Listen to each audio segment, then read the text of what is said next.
కుంకుమ ఉంటుంది అన్న, సగమే పెట్టాలి కదనా కుంకుమ కూడా.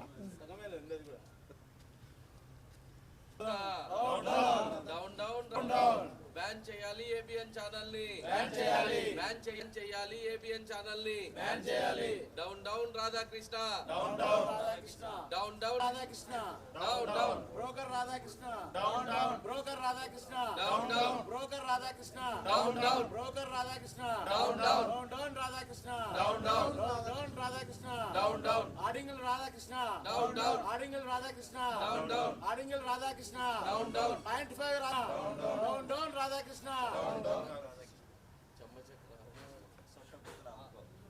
రోత కూతలు మానుకో, సొట్ట కూతలు ఆపుకో, రోత కూతలు మానుకో, సొట్ట కూతలు ఆపుకో, రోత కూతలు మానుకో, సొట్ట కూతలు ఆపుకో, రోత కూతలు మానుకో.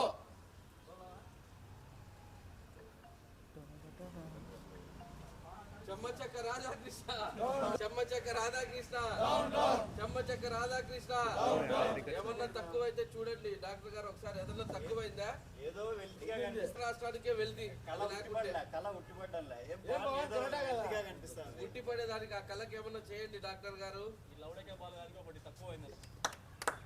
Very good. ఇప్పుడు కళ ఉట్టిపడతా ఉంది. చెమ్మచక్క రాధాకృష్ణ బాగా సెట్ అయింది.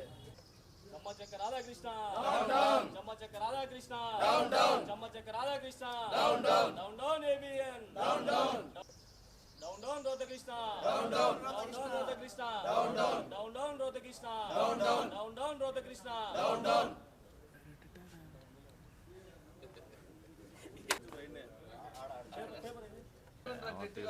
నీళ్లు లేవానండి. ఏంద్ర నీళ్లు లేకుండా దొడ్డికెట్టు వచ్చినారా? నా పేపర్ అన్ని నావనికి పేపర్ ఇదేదో బాగున్నట్టుంది. ఈ పేపర్ ఇద్దామా? ఈ పేపర్ తో తుడుచుకోండి, ఈ పేపర్ తో తుడుచుకోండి రా. పేపర్ తో తీసుకోండి కానీ ఈ పేపర్ అని సిరు కొట్టండి రా. లాస్ట్ కి ముట్టి తుడుచుకునేదానికి కూడా పనికిరాడు. మామూలుగా తుడుచుకోవడానికి శుభ్రతను వాడతారు. ఇది శుభ్రంగా ఇదే గప్పు కొడుతున్నప్పుడు ఆ గప్పుడు ఇంకేం కడుక్కుంటారు వాళ్ళు. అది కూడా కడుక్కోవడానికి ఇష్టం లేక పక్కన పడేస్తా ఉంటారు.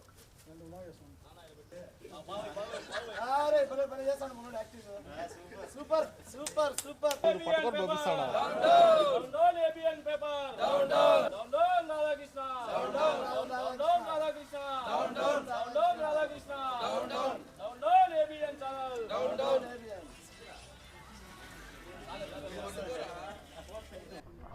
అందరికీ నమస్కారం. ప్రతి ఒక్క ఫీల్డ్లో ఒక డాక్టర్ కానీ, ఒక లాయర్ కానీ, ఒక బిజినెస్ మ్యాన్ కానీ, ఒక ఇంజనీర్ కానీ ఒక అనుభవం అనేది చాలా ఇంపార్టెంట్ అనమాట. ఆ అనుభవం అంటే ఎలా వస్తుందంటే వాళ్ళు డీల్ చేసినటువంటి విధానం కానీ, వయసు వచ్చే కొద్దీ వాళ్ళు ఎక్స్పోజ్ అయినటువంటి విధానంతో ఒక అనుభవం అనేటువంటిది వస్తుంటుంది. ఒక వయసు వచ్చిన తర్వాత అనుభవం వచ్చి ఆ అనుభవాన్ని మిగతా వారికి నేర్పించాలి అనే ఉద్దేశంతో ప్రొఫెసర్స్ వాళ్ళు ఏం చేస్తారంటారంటే ఆర్టికల్స్ పబ్లిష్ చేయడము, వాళ్ళకి మంచిది అనిపించింది, వాళ్ళకి ఏమైనా అనిపిస్తే అది ప్రజలకు తెలియజేస్తూ ఉంటారనమాట. అలాంటి ఉద్దేశమే ఈరోజు మన ప్రొఫెసర్ రాధాకృష్ణ గారికి వచ్చినట్లుంది. వాళ్ళు చేసినటువంటి విధానాలు, ఆ పార్టీలో చేసినటువంటి నినాదాలు అన్నీ రంగరించుకొని ఈరోజు మొన్న ఒక ఏబిఎన్ ఛానల్లో ఆ విధంగా ప్రచారం చేయడం జరిగింది.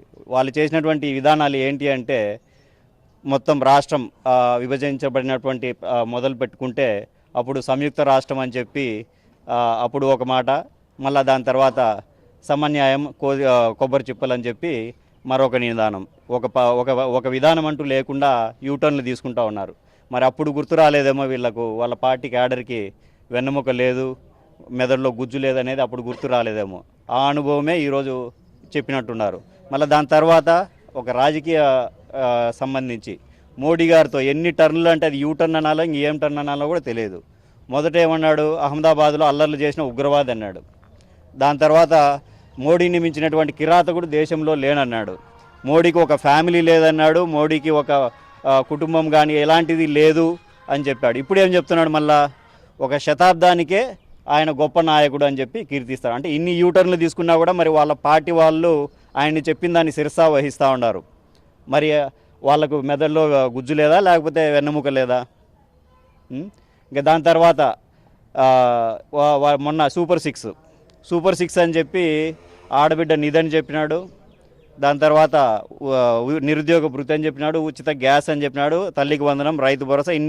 ఏ ఒక్క పథకం కూడా సరిగా అమలు చేయలే. సరిగా అమలు చేయనా కూడా వాళ్ళ పార్టీ వాళ్ళు ఆయన ఏమన్నా తిడుతున్నారా, ఎదురు తిరుగుతున్నారా? లేదు. అయినా కూడా ఆయన చెప్పిందే శిరసా వహిస్తూ ఉన్నారు. ఆయన చెప్పిందే సూపర్ సిక్స్, సూపర్ హిట్ అనే దాన్ని అందుకొని పాడుతూ ఉన్నారు. మరి వాళ్ళ పార్టీకి వాళ్ళ క్యాడర్కి సంబంధించి మెదడులో గుజ్జు లేదా, లేకపోతే వెన్నెముక లేదా? ఈయన రాధాకృష్ణ గారు చెప్పినట్లు వాళ్ళ భార్యలను ఏమన్నా చెల్లెలుగా మార్చి వేరే వాళ్ళ దగ్గరికి ఇచ్చి పంపిస్తూ ఉండారా? ఏ పార్టీకైనా ఒక నినాదం ఉంటుంది. ఆ పార్టీ నినాదం ప్రకారమే అందరూ నడుచుకోవడం జరుగుతుంది. అందులో మేము ప్రతిపక్షంలో ఉన్నాం. ప్రతిపక్షంలో ఉండడం అంటే ఏమిటి? ప్రజలకు అండగా ఉండడం, ప్రజలకు కష్టం వస్తే దాన్ని ప్రశ్నించడం, ప్రజలకు ఏది ఉపయోగమో దాన్నే ఎత్తి చూపించడం ప్రతిపక్షం పని. ప్రతిపక్షం కూడా ప్రభుత్వం చేసిన దానికి అయితే ఇంకా దానికి ప్రతిపక్షం ఎందుకు పెడతారు? ఏదో బీనో సీనో పార్టీకి సంబంధించినటువంటి క్యాడర్ అని చెప్పి చెప్తారు. మా జగన్మోహన్ రెడ్డి గారు చెప్పిన విధంగా అది మంచి అనిపించింది, అది ప్రజలకు ఉపయోగం అనిపించింది కాబట్టి రాజధాని విషయంలో మా స్టాండ్ ఆ విధంగా ఉంది. మీ స్టాండ్ ఉన్న విధంగా మీరు చేసుకోండి. అంతేగాని మీరు ఒక ప్రజల గొంతుకుగా ఉండాల్సింది పోయి ఇంకొక పార్టీకి అధికార పక్షానికి పాట పాడడం అనేటువంటిది మంచి విధానం కాదు. మీ రాధాకృష్ణ గారికి నాది ఒక సలహా. మీరు రాష్ట్రమంతా తిరగండి. ఇప్పటి నుంచి రేపటి నుంచే మొదలు పెట్టండి. రాష్ట్రంలో ప్రతి చోట వెళ్ళండి. ఏ పోలీస్ స్టేషన్ ఎలా ఉందనేది చూడండి. పోలీస్ స్టేషన్లో వసతులు ఎలా ఉన్నాయి, టాయిలెట్స్ ఎలా ఉన్నాయి, ఫ్యాన్లు బాగున్నాయి లేదా, ఏసీలు బాగున్నాయి లేదా, ఇవన్నీ బాగా చెక్ చేసుకోండి. మీరు అన్నీ ఎత్తి చూపించండి, వాళ్ళన్నీ కరెక్ట్ చేసుకుంటారు. ఎందుకంటే రేపు మీరు 2029 తర్వాత మీరు రాష్ట్రం అంతా తిరగాల్సి ఉంటుంది. ఫుల్ బందోబస్తుతో పోలీస్ జీప్లో కూర్చొని మొత్తం రాష్ట్రం అంతా తిప్పుతారు. జగన్మోహన్ రెడ్డి ఆల్రెడీ నిన్నే చెప్పడం జరిగింది. సో ఇప్పటి నుంచే మీరు అన్ని జైళ్ళల్లో వస్తువులు బాగా రెడీ చేసుకుంటే రేపు మీకు ఉండడానికి సౌకర్యంగా ఉంటుంది. రాష్ట్రం అంతా తిరగడానికి కూడా బ్రహ్మాండంగా ఉంటుంది. పేరేమో రాధాకృష్ణ, అద్భుతమైన పేర్లు పెట్టుకున్నారు. మహిళలకు సంబంధించినటువంటి అత్యున్నతమైన పేర్లు పెట్టుకున్నాడు. చేసే పనులన్నీ లఫంగి పనులు తప్ప ఏదైతే అధికార పార్టీ ఉందో ఆ పార్టీకి కొమ్ము కాయడం తప్ప వేరే నినాదమే పెట్టుకోలేదు.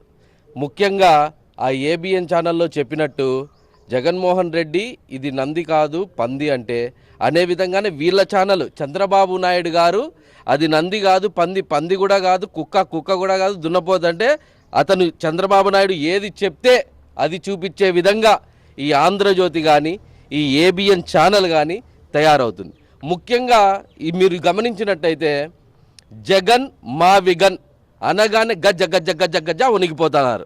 ఎట్టా గజ్జ గజ్జ గజ్జ గజ్జ వణికిపోతున్నారు. ఎందుకంటే వాళ్ళకి అధికార దాహంతో ఆస్తులు కూడబెట్టుకోవాలన్న ఉద్దేశంతో ఏర్పడిందే అమరావతి.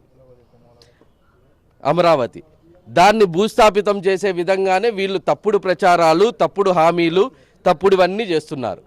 ఏనాడైనా ఆంధ్రజ్యోతి అనే పత్రిక అప్పుడు వికలాంగుల పింఛన్లను కొన్ని లక్షలు తీసేయడం జరిగింది, దాని గురించి ప్రశ్నించిందా? నిరుద్యోగ భృతి 2 ఏళ్ళు అయింది, నెలకు 3,000 చొప్పున యువతకి ఇస్తానని చెప్పి దాని గురించి ప్రశ్నించిందా? రైతులకి ఎరువులు సక్రమంగా అందలేదు, దాని గురించి పెద్ద ఉద్యమమే జరిగింది, దాని గురించి ఏమన్నా ప్రశ్నించిందా? అమ్మఒడి పేరుతో జగన్మోహన్ రెడ్డి ఇస్తా అంటే దానికి పేరు మార్చి తల్లికి వందనమని ఎంతమంది ఉంటే అంతమందికి ఇస్తామని దాన్ని కోత కోయడం జరిగింది, దాని గురించి ప్రశ్నించిందా? ఏ ఒక్కదాని గురించి కూడా ఏబిఎన్ ఛానల్ అనే బూత్ ఛానల్ ప్రశ్నించదు. అది ఒక లఫంగి ఛానల్. ఆ ఛానల్ని మా జగన్మోహన్ రెడ్డి గారు చెప్పినట్టు ఆ రాధాకృష్ణని ఏ స్టేషన్లో ఒక్కొక్క స్టేషన్ కాదు తిప్పిన స్టేషన్ తిప్పకుండా చెత్తగా కొట్టే రోజు దగ్గరలోనే ఉంది. మొన్న ఏమంటే పుష్ప సినిమాలో డైలాగ్ రప్పా అన్నా కూడా కేసులు పెట్టారు. ఇట్లాంటి లఫంగి పనులు చేసినప్పుడు ఖచ్చితంగా రప్పా అనే అంటాం. 2029లో రాధాకృష్ణకి రప్పా అనే అవుతుంది. చూస్తూ ఉండండి. Thank you.